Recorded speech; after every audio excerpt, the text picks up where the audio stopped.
ஆண்டவர் இந்த நாளில் உங்களை ஆசீர்வதிப்பாராக. இந்த காலை பொழுதிலே நம்ம ஆசீர்வாதத்தை விரும்பாத மனிதர்களே இல்லை. நம்மளும் ஏதோ ஒரு வகையில் நம்ம அறியாமலே எங்கே போயிட்டுருக்கோம் அப்படின்னா ஆசீர்வாதத்தை தேடி தான். ஆனால் சில நேரங்கள் நம்ம தவறான ஒரு பாதையில் போய் நமக்கு ஆசீர்வாதம் கிடைச்சிரும்னு நினைக்கிறோம். அதுதான் தப்பு. நேர் வழியாக போனால் நமக்கு ஆசீர்வாதம் நம்ம இருந்து சேரும், நமக்கு கண்டிப்பாக கிடைக்கும்.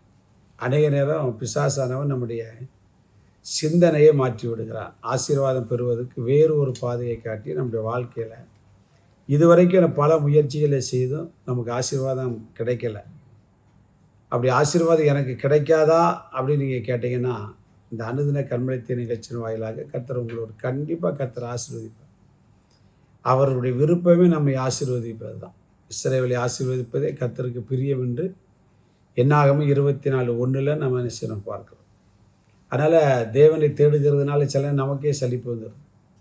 நம்மளே ஏன் அப்படின்னா காத்திருந்து நமக்கு விடுதலை கிடைக்கல, ஆசீர்வாதம் கிடைக்கல, அல்ல நம்முடைய வாழ்க்கை ஒரு நிம்மதி இல்லை, வெளியில் சொன்னாலும் உண்மையாக நம்முடைய வாழ்க்கையில் இல்லை அப்படின்னு கேட்டிங்கன்னா அது தவறான ஒன்று. நம்முடைய போக்குகள் எப்படி என்பதை தான் பார்க்கணும். நாம் ஆண்டவரை முழுவதும் விசுவாசிக்கிறோமா, முழுவதும் நம்முடைய நம்பிக்கை தேவன் மேல் இருக்கிறதா அப்படிங்கிறதா நம்ம இந்த காலை பொழுதிலே கொஞ்சம் நிச்சயம் நாம் சிந்தித்து பார்க்க வேண்டும். எதை நம்புகிறோம்? நம்ம கையின் பிரயாசத்தை நம்புகிறோம், நம்முடைய ஓட்டத்தை நம்புகிறோம், நல்லது தான்.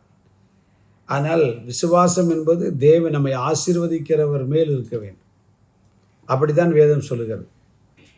அங்கு கலாத்தியருக்கு பவுல் எழுதும்போது இவ்விதமாக எழுதுகிறார். கலாத்தியர் 3:9 வாசிக்க கேட்போம். அந்தபடி விசுவாச மார்க்கத்தார் விசுவாசமுள்ள ஆபிரகாமுடனே ஆசீர்வதிக்கப்படுகிறார்கள். பார்த்தீங்களா? யாரோடு ஆசீர்வதிக்கப்படுகிறார்கள் அப்படின்னா ஆபிரகாமோடு ஆபிரகாம் ஒன்றுமில்லாமல் வந்தான்.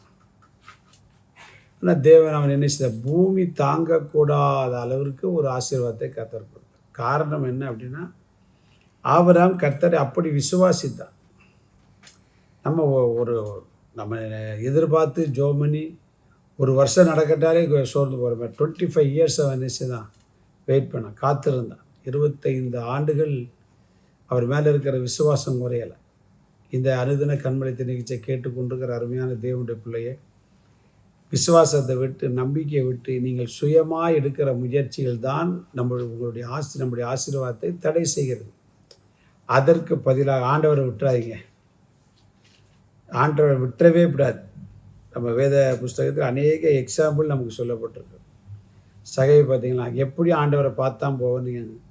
அவன் என்ன செய்தான், மரத்தில் ஏறினா அவனை இறங்க சொல்லி அவன் வீட்டுக்கு போய் அவனை ஆசீர்வதித்து அவன் விசுவாசம் உறுதியாக அனுப்பதில் அவரை பார்க்காம போக மாட்டேன்.